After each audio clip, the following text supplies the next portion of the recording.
We got promoted, absolutely bombing forward. In the top flight, not so much.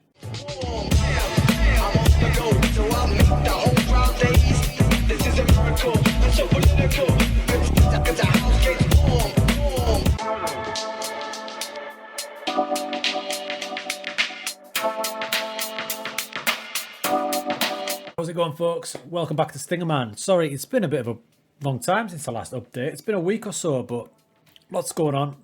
Bit of time spent on Twitch with the Palmer save, but let's have a look. What's been going on with the Angers boys?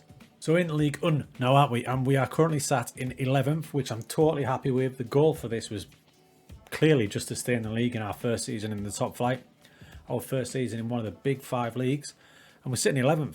Now, if you look a little bit closer, though, we are only 7 or so points off the top 6. So you never know. And we've just, I don't know how we did this, but we just absolutely smashed Monaco. So this season's been an interesting one. Like the title says, what do you change when you get promoted? Now, last season, as the goals start raining in against Monaco, last season we were super attacking because I knew we had the players to do that.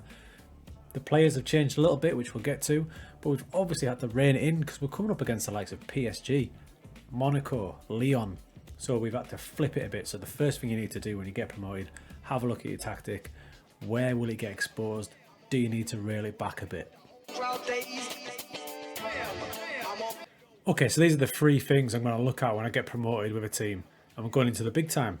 Not necessarily from, say, a League 2 to a League 1, but definitely from the second level to the top tier. So the first one, as we just touched on, was the tactic. Any flaws in it at all? Now mine was very attacking, so obviously we're going to get exposed. So I've backed off a little bit, which I'll show you now. Okay, so I've got 2 new versions of the tactic. Now remember last season, it was more aggressive. That defensive midfielder there was more in there as a trequartista, and the mentality was attacking, and it was all out, balls out, going for goals. Now you can see we've reined it back. We're on balance, so we wait and see what the game's like. We've got an extra body in midfield, making it more solid. We've still got 1 attacking fullback, but just the 1 because we are playing an inside forward, which means down this side, the kid at right back's got a shitload of work to do.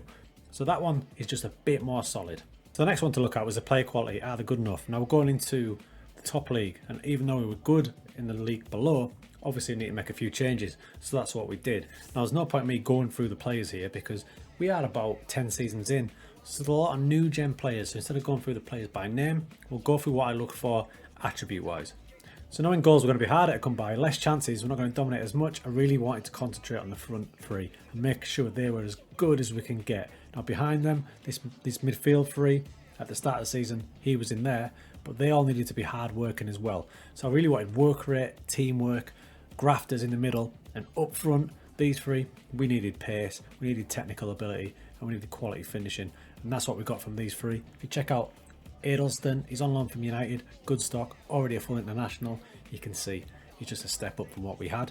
Same goes for the other 2 boys, Lara Hondo, in off PSG on loan, the quality's there. You can see the standout attributes, the dribbling, the off the ball, the pace.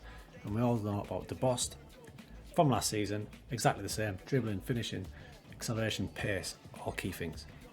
The third one is backup plans, and we have used the backup plan. I showed you the tactic beforehand. Well, at the start of the season, I kind of went with last season's tactic. Probably naively, this is what happened. So we started off okay, but when I look back at it, we had a pretty fortunate start of the season in terms of scheduling. These are teams that came up with us and Toulouse are struggling now. As it started to unfold, you can see the wheels coming off here. Nice beat us, then Monaco absolutely smashed us. And we had this horrible run here, including a 5-1 smash job by Marseille. It's pretty clear that we were conceding far too many goals. So that's when the backup plan came in. The new tactic, that one, a bit more solid. Once we got that fire, and we're in the middle of a decent run now, you can see that we've only got 1 defeat in the last 10. So to have a good backup plan is also essential, not to get too hooked up on the tactic that got you promoted. So this is another thing that's changed since we got promoted. So normally when I'm thinking about changing jobs in this Journeyman save, I've got to actively look for them. But since we've gone into this top 5 tier league, clubs have been actively coming to us. I've had these interviews plus a couple of others which I can't quite remember. But Nantes came in for us and Strasbourg. They were both struggling down the bottom of the league. They wanted us to make the switch, and Nantes are actually a 4-star team, and Angers are 3.5, so that was very tempting.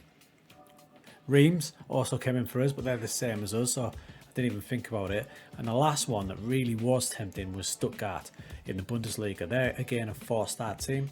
They came, I actually attended an interview, but I just felt like it wasn't the right one to switch to yet, so we turned it down. But it's very interesting what you get into a top league, clubs start sniffing. Right, so what's next? So what I've done is, we're in March now, so I've opened up a few more leagues. I'm going to do a few more ready for next season, because this is our last season with Angers. And you can see there's some new ones in there: Argentina, Brazil, China, Holland, Spain, Germany. So I'll probably open up England and a few more as well, and then we'll see what the job offers come in. As far as the season goes, I mean, no one's ever going to catch Paris. Look down there, past winners.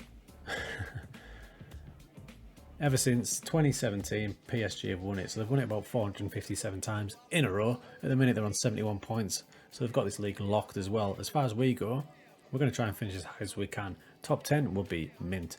But I've got a little sneaky eye on 6th with our resurgence in form here. You never know, do you? But more realistically, we look at the league.